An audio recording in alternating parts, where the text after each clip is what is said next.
as an Australian, if you grew up in the 80s or 90s or raised kids in the 80s or 90s, then the children's entertainer Peter Combe would certainly be a household name. But if you happen to not grow up in that time or don't know who Peter Combe is, Peter, do you mind explaining a bit about who you are and what you do? Who I am, what I am. Well, my name is Peter Combe. I'm a specialist children's singer-songwriter, and I've been doing this full-time now in Australia for, this is my 33rd year. So I turned 117 in October. Wow. Incredible. But I only look 101, so I'm lucky. That's awesome. And Peter, you've been entertaining for such a long time and, you know, a lot of kids shows, a lot of music you've done. I'm really interested to know how it is that you actually got started.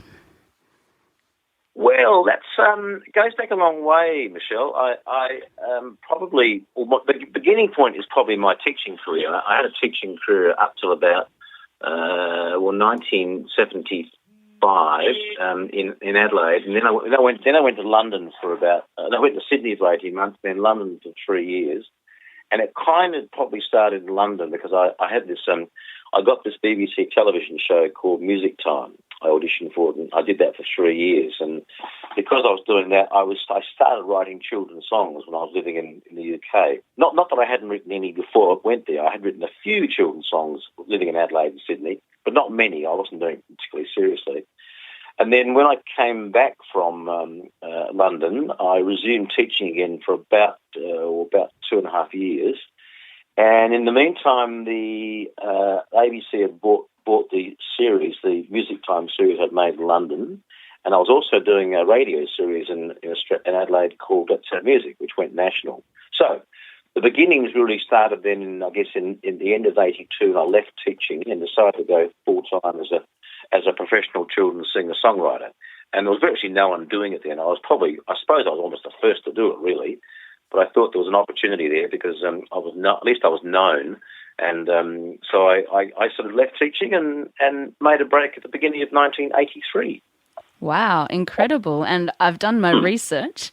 With over 30 years of doing, you know, children's songs, you've managed to get 7 gold albums, 2 platinum albums, as well as 3 Aria awards. I mean, when you started off, did you have a plan, or did this all happen fairly naturally? Or how did it go? Well, it sort of happened naturally. I mean, what happened was I recorded my first children's album this is the children's album of original songs. I did an album for the BBC when I was there in 1980, but none of them were my songs. So I did my own original songs in '83. It was the first album I made, and it was called Songs for Little Kids.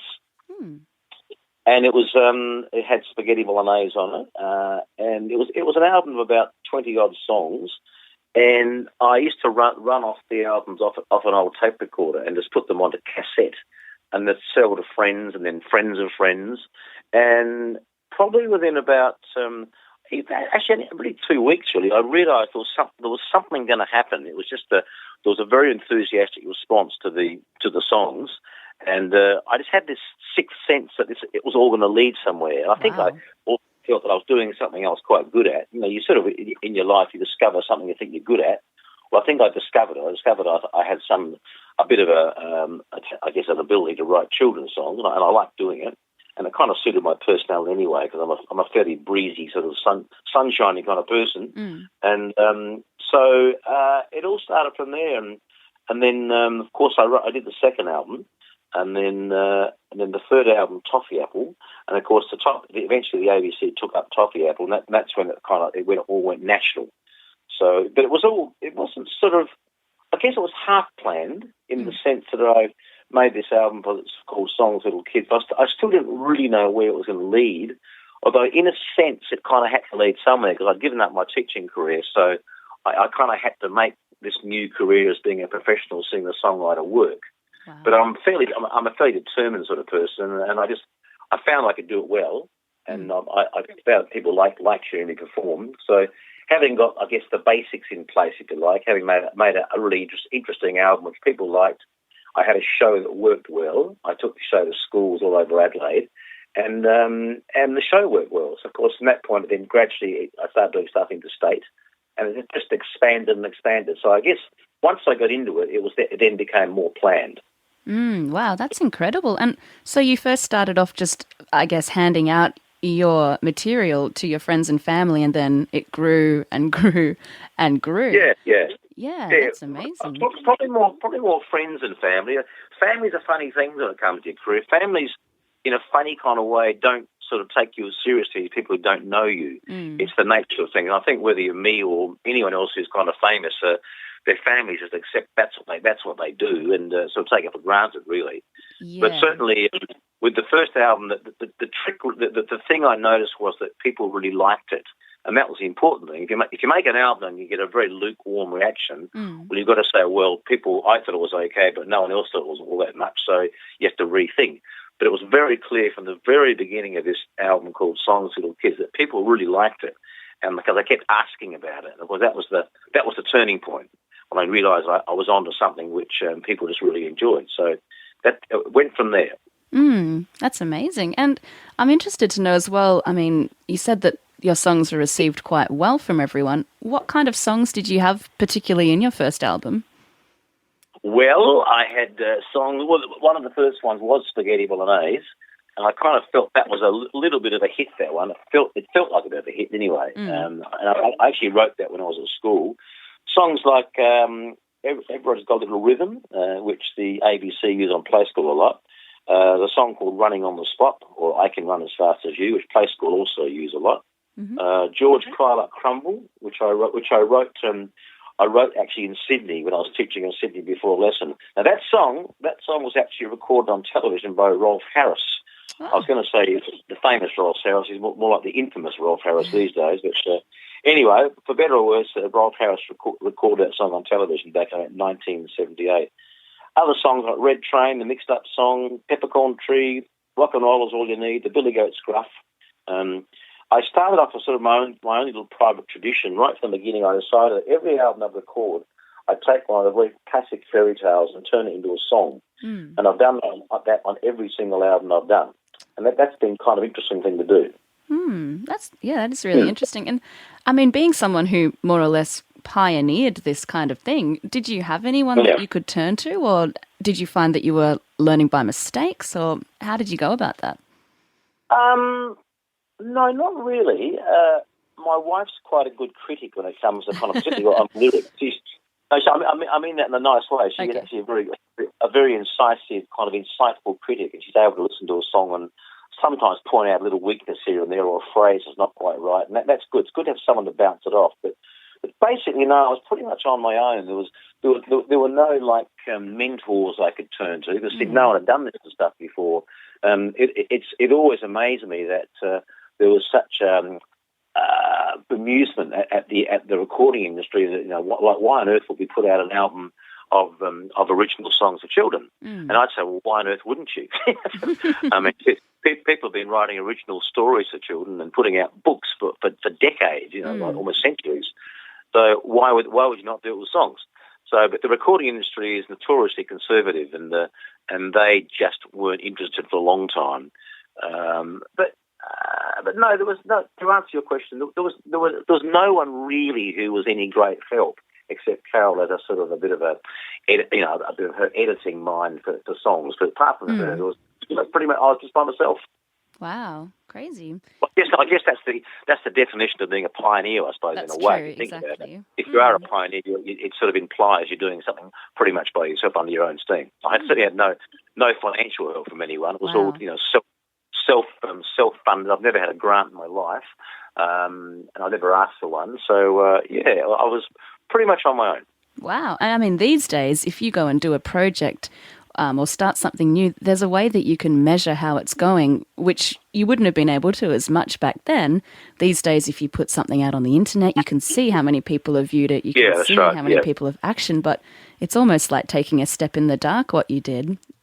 Yeah, it it was very much a step in the dark, and it was also very much a cottage industry too to begin with, because if you do something brand new that no one's done before, then you don't know how it's going to go. But the only way I could tell it was going to be successful was because there was enormous enthusiasm for the recording, and that was very genuine, very very grassroots type stuff. And as I said, if I hadn't had that enthusiasm, I'd have to rethink and think, well, maybe this wasn't just a great career move after all. But I had a strong sense that this was something I was good at, and no one else was doing it. So there was a path there.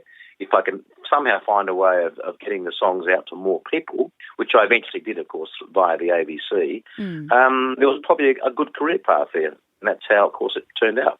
And listening to your sixth sense, something that we could all probably do a little bit more, and who knows? Oh, yes. I think your sixth sense, your instincts are quite important, I think. You've got to use your logical brain as well, but I mean, the logical bit was, did people like the songs or not? But the sixth sense is I had the sixth sense that somehow I had an ability to write interesting children's songs.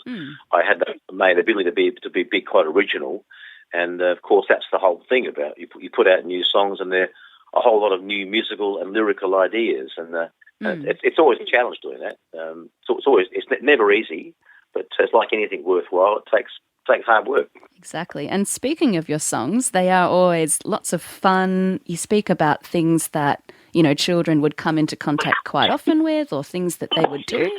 And I've seen you perform and seen your YouTube stuff. It looks like you're having just as much fun as the kids. Would you say that's true? Yeah. Yeah? And that's a really important part of it, but actually enjoying what you're doing. And I think if you don't enjoy performing for children and families, you really shouldn't be doing it at all. You should stop doing it. And I would never ever want to fake it and thinking, I'm just going through the motions. That would be really sad, I think. But luckily, I really love doing it, and I actually still just love singing. I really enjoy singing, and whether people are paying me a lot of money or not paying me much money at all, I love doing it. I mean, I did a gig yesterday. It's for free. I did just because a friend of mine asked me to do it, and I got the chance to sing a few more adult songs, and I just really enjoyed it. So, but you do it. You do it for love, but not to say that you don't obviously enjoy being paid for it. Of course I do. It's how I earn my living. But the motivating force is loving it. And would you have any tips for children's entertainers that are passionate, that want to make a living, out of maybe doing children's songs? Do you have any ideas of how they could kick that off the ground? I would say, in purely pragmatic terms, probably shift to Sydney or Melbourne. And I mean that quite seriously. I mean, I was lucky enough that, although I still live in Adelaide, I was lucky enough that because I was the first person to do it, I was, I guess, fortunate in that I made a career by doing lots of stuff in Sydney, going to Sydney lots and lots and lots. But if I was saying to some young person now, if you want to get started, I would go to Sydney and live there, partly because the only record company who does anything for children is the ABC. And they are completely Sydney-centric. Okay. Everything the ABC don't even have a staff, any staff members outside of Sydney, so they're very Sydney-centric. Now, it kind of makes me a bit sad saying that. I mean, you should be able to do it professionally, whether you live in Sydney, Melbourne, Brisbane, Perth, Hobart, or Adelaide. And you can. But it obviously helps if you have a major company who are interested in putting you on television. Absolutely. Because television still drives everything. And you only have to look at, Play School, the Wiggles, etc. It drives it. But the other thing I'd say is you've got to be very independent. You've got to really have incredible determination. You've obviously got to have ability too. Clearly, that almost goes without saying. But and don't think that writing good children's songs is actually easier than writing good adult songs. I can tell you it ain't. It isn't. It's just as hard writing a decent children's song as writing a decent adult song. But you need to have that driving determination, and you need to be also very self-contained too. If you're going to make a living at it, you've got to be able to write the words to the music. Obviously play an instrument. You can be a keyboard player, but preferably be a guitar player or a ukulele player or something you can hold in your hands. Because when you perform to children, you want to be able to look at them while you're performing. And it's actually a bit hard with looking at children when you're looking at it over a keyboard, and you can't move either. So yeah, there are a few little tips. No, that's really excellent. Speaking of performing as well, do you have any good memories from the many performances that you've done? You mentioned about, keeping your eyes on the children and whatnot. Do you have any times when I guess you can remember a really great experience that you've had whilst performing to children? Yeah, I mean, lots and lots, actually. I mean, some of the really special things were, for example, singing at the Sydney Carols in 91, 96 and 98, because you're singing in front of 100,000 people. Wow. And they're all mainly families. Singing at the Sydney Opera House in 89 was pretty special. At the concert hall, sold out 2,000 people in 2 shows. That was pretty amazing. Wow. But going from that, there are special concerts you do. Some of what I call my stripped down concerts, where it's just me in a school with, say, 300 children. They can be quite lovely when you holding children in the palm of your hand for an hour. That's a really delightful feeling when you really feel you know exactly what you're doing, and you have a particularly good bunch of kids, and they're really with you. That's a wonderful feeling. I've had lots of those. I can't think of anyone in particular. Another really quite exhilarating part of my life was when I wrote and recorded my musical based on Snugglepot and Cuddlepie, and that was premiered at the 1992 Festival of Arts in Adelaide in front of 30,000 people at Elder Park.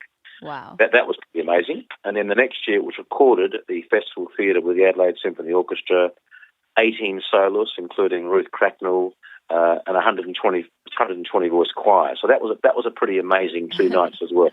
Couldn't even begin to imagine what that would be like. It's incredible. Oh, it's extraordinary. It was really quite extraordinary. Wow. To sing in front of a huge orchestra with a 120 voice choir and 17 other soloists was a pretty amazing experience. Wow. You've got to pinch yourself when you get an experience like that. Wow. That's right, yeah. You mentioned how it's lovely to have the children being held in the palm of your hand, so to speak. How do you achieve that? Do you have any tips or things that work, especially for you?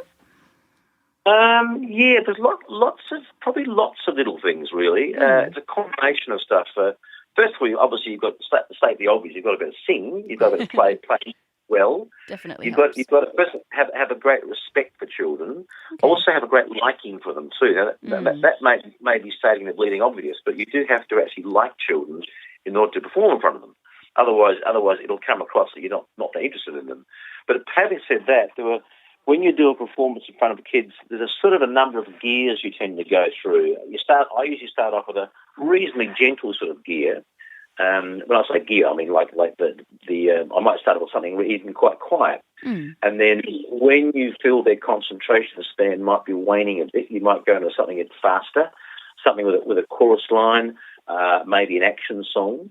So you kind of progressively go through these different stages of a concert. So because you have to be very aware that young children's concentration span is fairly short. And if you don't, kind of engage them, you'll lose them within about 5 minutes. You can't afford to turn away from children for too long. When I do school concerts, I do the odd song from a backing track. There's some songs I can't do unless I use a backing track. And you've got to be very careful you don't turn away and put on the backing track. You don't do it for more than about 15 seconds. Wow. Otherwise, you start to lose them. So that's a little trick. But also, I mean, catching kids' sense of humour and making kids laugh is a big part of the concert. You need to have things that make them laugh, and I've always been able to do it with children. I always make a laugh. In my case, I love doing funny voices. I really love doing funny voices. Yeah, what's your favourite? Well, that's one of my favourite ones.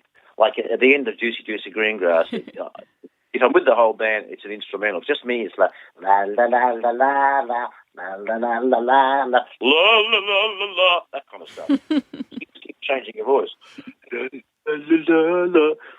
All that kind of stuff. So you keep changing your voice, and they copy you, and that's something that children love doing silly voices. And luckily, I do too. So yeah, it worked for both of us. That's great. You're both having fun, so that's great. Yeah, well, having fun yourself is quite important, and not quite. It's very important. You've got to indicate that you on stage are really enjoying being there, And Mm. any sense of looking bored or is an absolute no-no. And if you find yourself being bored, you should stop doing Yeah, it. absolutely agreed. Have you found that over the years the children's sense of humour has changed at all, or does it stay the same? I'd say pretty much stayed the same, Mm. which I personally find quite reassuring that in amongst all the, change in technology and IT and YouTube, all that sort of stuff, children's sense of humour still remains the same. And I said the funny voices thing is not a bad example of that, where Mm. children liked funny voices 33 years ago when I first started doing it, and Mm. they still like it. They enjoy the sense of the ridiculous. They enjoy kids like lovely kids' jokes. So I would say that they haven't really changed much at all, which is I think it's as I said, I find that very reassuring. Mm, absolutely. And what about on the flip side? I mean, we talked about really positive experiences, but have you ever had a concert or at a show where a child, maybe that you've called up to help, or a child in the audience has done something that you weren't expecting? Have you had any experiences where something's gone wrong? Oh, yeah, but I have, but they're kind of fairly minor things, and you can always get around them. And probably the most recent example, this probably happened only about a month ago. I was doing one of my school shows somewhere, Sydney, Melbourne, or Perth, or somewhere, and I've got this song called Red Balloon, which it basically consists of a child getting up, and I sing this little song, and they do all the actions as I'm singing it. Well, halfway through the song, this little girl said, I don't want to do this anymore." Just disappeared off the stage. So you don't panic. You simply replace them with someone else. Yeah. And the trick is to turn those little things into something positive. And that's one of the arts, I think, of being a good kids performer. You can take little things that could make you panic or make you worry and turn them into something that's funny. And that's what I always do. I did, for example, I'll give you another example. Yeah. Many, many years ago, I walked onto the Melbourne Concert Hall with my band, and just as I started to sing, I got this incredible feedback, this amazing feedback, and went on for about 2 minutes. So instead of kind of walking off the stage or looking angry or looking confused or cross or something, I just simply harmonised to it. So I did this long harmony note, and everyone thought it was really funny. So that's the kind of thing you can just do on the spot, which you can turn a potentially bad moment into something quite positive. Mm. But you got to think on your feet. That's right. And especially if someone was to be new, just to remember that, it's not the end of the world. If a mistake like this happens, just let it go, let it pass, and then move That's right, on. yeah. Well, the other thing, you don't let the audience know it is a mistake too. That's one of the tricks of being a performer. You carry on. But if you can turn your mistake into something positive, that's the ideal way of getting around it. Mm. Excellent. And I'm just going to come back a bit to your music and your songs. Do you have a particular process for, how you come to write these songs? You were saying before it's not easy, which I can agree. It's certainly not easy. So how do you do it? Well, it's quite a process, and I said this is just how I do it. I mean, if you ask other children songwriters, I'm sure they have slightly different techniques. So, although I suspect that all songwriters have got some things that are in common, and the things that I think are probably in common with all songwriters, first of all, it's not that often you get a fantastic idea off the top of your head, just like, I've got to go and write that song straight away. That does happen. And with me, I can name a couple of songs that did happen. For example, Spaghetti Bolognese came very fast, that chorus, and that's what makes that song work.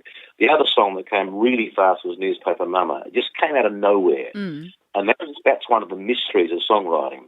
But most songs, you simply have to get down and start doing it. And with me, I find when I do it, usually not much comes in the first sort of day or so. Nothing that's any good. But the trick is you've just got to persevere. Because what you're looking for is that little germ of an idea that can expand into a really good song. Once you've got the germ of the idea, then a certain kind of creative momentum almost takes over, and you find you're almost carried along by this creative sort of wave. But until you get that, you're not going to get a decent song. Now, of course, the trick is the unknown is how do you get that lovely piece of little germ of an idea, and I don't really know how that comes. The only thing I can say is if you don't persevere, you won't get it. So, in a way, what I'm saying is, to write a good song, you've got to get down and do it. And because there's all sorts of ways of avoiding being creative by saying, I haven't answered that last email, or I meant to ring someone, or I should go and check the letterbox, that kind of stuff, They're just excuses for not getting out and being creative, because being creative is always quite difficult. It's not something, it's very simple. It takes a lot of effort. So in a funny kind of sense, you just got to get down and do it. And if you get nothing the first day, you say, okay, well, I'll do it again tomorrow until something comes. Now, if nothing comes after 2 or 3 weeks, well, you probably start getting worried. But so far, that's never happened to me. I've always got something that's come within 2 or 3 days, and having the confidence to know that's going to happen, I guess, is quite important. But that only comes with experience. And lots of perseverance, which I know sometimes it's the hardest part, is just to, force yourself to do something. And particularly with creativity, it can sometimes, you may not get something first of all, but, that's not wasted time. Well, I think and also that bit about perseverance, and that's common with people who write novels, people who write comedy scripts. If you read the history of Monty Python, they talk about how they spent time working away at things, and for them, all that counted was in the end wasn't funny. And someone like John Cleese, who wrote Faulty Towers, he would often spend the whole day working on just a couple of phrases to get them right. And it's the same with songwriting. Someone can spend a whole day just working on a very small part of the song just to get it right. But of course, it's worth doing, because in the end, you want the song to be the best you could possibly do. So I think in that sense of perseverance and attention to detail applies to whether you're a songwriter, a writer of books, a writer of comedy scripts, a writer of film scripts, whatever it is. It needs attention to detail. Absolutely. And do you have a particular place that you like to go when you write? Do you have, somewhere that helps you bring out the creativity?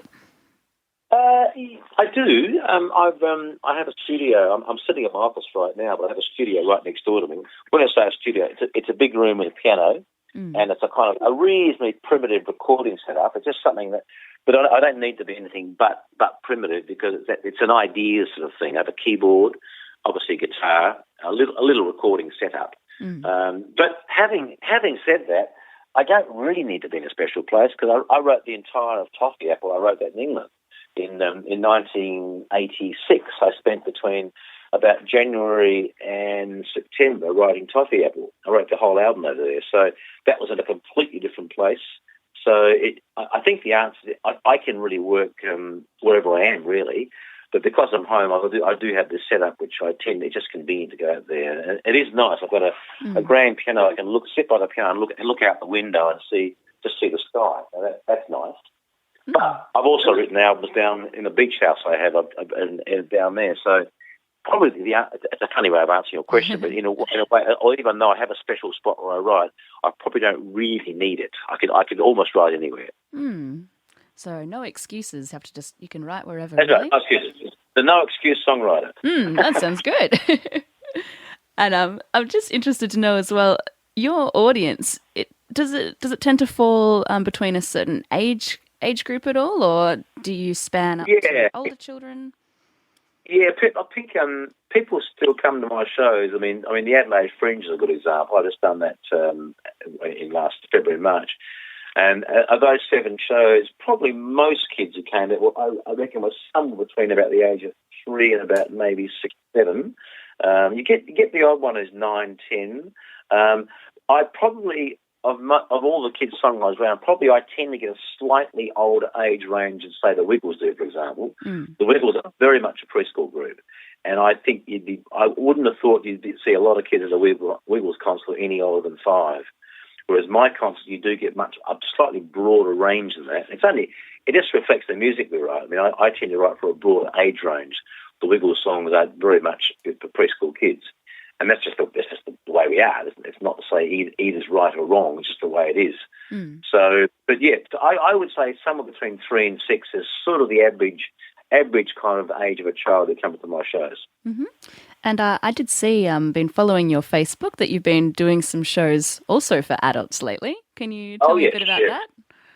Oh, they're quite fascinating shows. I've been doing them now for about probably 8 or 9 years, and probably, to take the most recent example, I did 4 in February and March. I did one in Sydney. No, so I did 2 in Sydney, one in Perth, one in Melbourne, and one in Adelaide.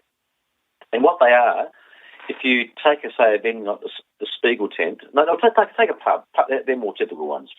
Take a pub, say, in Adelaide, it might be the Governor Hindmarsh. In Melbourne, it might be a place called the Espy or the Corner. In Perth, the Fly By Night. Sydney, the Metros. There's all these places where young people, average age about somewhere between 22 and, say, 29, 30, come along. And they usually tend to be pubs. And you might get 300 of them, and I get up with the band, and I sing Toffee Apple, Newspaper Mama, Juicy Juicy Green Grass, Spaghetti Bolognese, Wash Your Face in Orange Juice, and they sing all the songs incredibly loudly with me. I often call these shows Big Kids Night Out. Wow. And I'm doing another one of them in Perth coming up in July, and they're really quite interesting shows to see people who grew up on the songs to letting their hair down and just kind of being kids again for about an hour and a quarter. And they're quite lovely. They're really quite lovely shows to be in for me, and they're lovely little kids. And they smile all the way through. Wow. They have such a good time, and they're quite special shows. So that's what a Big Kids Night Out is. That's great. I was a little bit disappointed to find out that I'd missed out on the Melbourne show, but if you're around in Melbourne again, I'll certainly be there letting my hair down and having a You're sing. based in Melbourne, are you? Yes. Are you in? Oh, okay. I'm just telling you. Actually, I am doing another one in Melbourne. Actually, I'm doing one that is part of the Melbourne Fringe. Oh, well, I'll have to find out about that one. Yeah, I think it'll be in the main part of the Melbourne Fringe. I think somewhere out near North Melbourne. I think there's a sort of what they call a fringe hub or something. And there's a whole lot of, I think it's a place called the Lithuanian Club. Okay. I reckon I'm doing a Big Kids Night out there at around about, I'm guessing a bit, September or something, September the 20th, I think it is. I'm sitting with my diary as I'm talking. I think it'll probably be around about September the... No, it's the 19th. I reckon it'll be Saturday night, September 19th. And it hasn't been confirmed yet, but looks like being that. Yeah. Oh, that's exciting. Well, I'll be there. I've got a few songs that I quite like to sing of yours and that still get stuck in my head from my childhood. Oh, so. Well, come along to the show and you're bound to hear them. That and sounds good. They'll be rocked up a little bit, but they'll still sound very much like the original. But obviously, when you do a song live with a band, you kind of loads of energy, and they're just, the shows are incredible fun. Wow, it seems so rewarding, what you've done. You get to perform for children and you get all smiles, get to perform for adults and you get all smiles. Just must be such a rewarding experience for you. Yeah, it's lovely. It is. It's very rewarding. I'm very, I feel very honoured to be able to be doing this still. I've been doing it for 33 years now, and I guess I'm just touched that people still want to hear me, and it's lovely that people, even when they're 30, still want to come along and hear the songs. Because the fringe shows are interesting because you get the Big Kids Night Out show, and they're mainly an audience of young adults who haven't got kids yet. But the ones who come to the matinees, the parents, of course, slightly older. They might be 32, 33, but they've got a 3-year-old and a 5-year-old, and they come along wanting their kids to hear the songs too. So that's a slightly different vibe, but it's also lovely because they kind of sing the songs through the eyes and ears of their children, which is quite touching. Wow, the music's just getting passed on down through the generations. Yeah. That's really special. Like a good recipe or something. And for the future of children's entertainment, I mean, where do you think it might go, considering how much it's even changed in the time that you've been entertaining? Yeah. It's a hard one to know. It's still terribly television driven, and it bothers me that it's totally driven from Sydney. That for me is a real problem because they said the ABC is completely Sydney centric. I think there's been far too much dominance by the Wiggles over the years. You say far too much. That sounds a bit strange to say that, but I mean, in a sense, good on them. They've done very well, I think there's a sort of a sense that there ought to be more to children music than just the Wiggles. Well, of course, there is. Of course, there's some good people coming out of the ABC. I think Justine Clark's a really good performer. She's a lovely lady, but I love what she does, and she's managing something really interesting. She's managing to juggle like children's and adults' career, and it's quite a hard thing to do. She's a very good children performer and does lovely clips, and she's a very good actor. And that's a difficult thing to keep both those sort of parallel careers going. But Justine's managed to do it very well. But I should say that it does make me sad that children's music is not regarded very highly by the mainstream media. Parents and children, they really value it. The mainstream media just doesn't value it at all. And it's shown by, if you release a children's album, that the mainstream media just ignores it. They're not interested in the remotest in reviewing it, which is kind of sad. It's an odd sort of thing. It's always been like that. That's the mainstream media kind of treats it as a bit of a gimmick, a novelty value, rather than taking it seriously. And I find it annoys me, because when I make an album, I mean, I put everything into it, and it's hard work. Yeah. And you might as well say, well, someone writes a book like J.K. Rowling, wrote the Harry Potter series. Well, that would have been hard work too, but it's taken much more seriously by the media. And I guess I'd like to think that what one does as your life's work would be taken a little more serious by the mainstream media. But I live in hope, but so far it hasn't happened. So basically, I just say to myself, well, I know that parents and teachers love what I do, so I sort of I'm content with that, I guess. Yeah, exactly. I mean, it's hard to please everyone, but what you're saying is completely true, and we see it a lot as well. So, yeah, well, you're probably aware of it too. It's sort of, I mean, a very good example is the Arias. And if you watch the Arias each year, where they're basically rock awards, but they did bring in children's albums back in 1987, where I won the first one with Toffee Apple, and then Newspaper Mama, and then my live album won. But if you watch now, the winner of the best children's album, the Aria, is mentioned once, and that's it. There's no interview with the winner. They don't come up on the stage. They just tell you one and move on to the next rock thing. And it's just a good example of how children's music is just not taken seriously by the mainstream media. It just isn't. And I wish it was, but that's the way it is. Well, hopefully the future we can change that. But if anyone is actually interested in purchasing some of your albums, where could you suggest that we might be able to best find them? Well, if you go to first of all, don't bother to go to ABC shops. They're pretty useless about stocking my things. They have them but only in theory. You might be lucky enough to find one in an ABC shop, but JB Hi-Fi sell them. They're hard to see there, but the best way to get them is just get them online. It's a very good quick service, and so any album you want of mine, you can just go to my website, click on shop, and you'll take you to the site that sells them, and you'll get them fast. And every single album is available. So I always say just buy them online these days. That's the best Actually, way. much easier. Well, otherwise, you waste your time going to an ABC shop. You get in there, you spend an hour getting there, you park, you walk to the shop, and you finally haven't got them. If you are going to a shop, ring first. Don't just assume they'll have it, because they probably won't. Yeah, just go online. It's super fast, much easier. And we will actually put a link into the show notes on how to find Peter's website, and if there's an iTunes link, we'll put that one in there as well. Yeah. Perfect. Well, I guess we better wrap up, but thank you so much, Peter, for sharing, so many tips, so much valuable information on what you've done, where you've been, and, where we hope it will go from now. So thank you very much. Pleasure.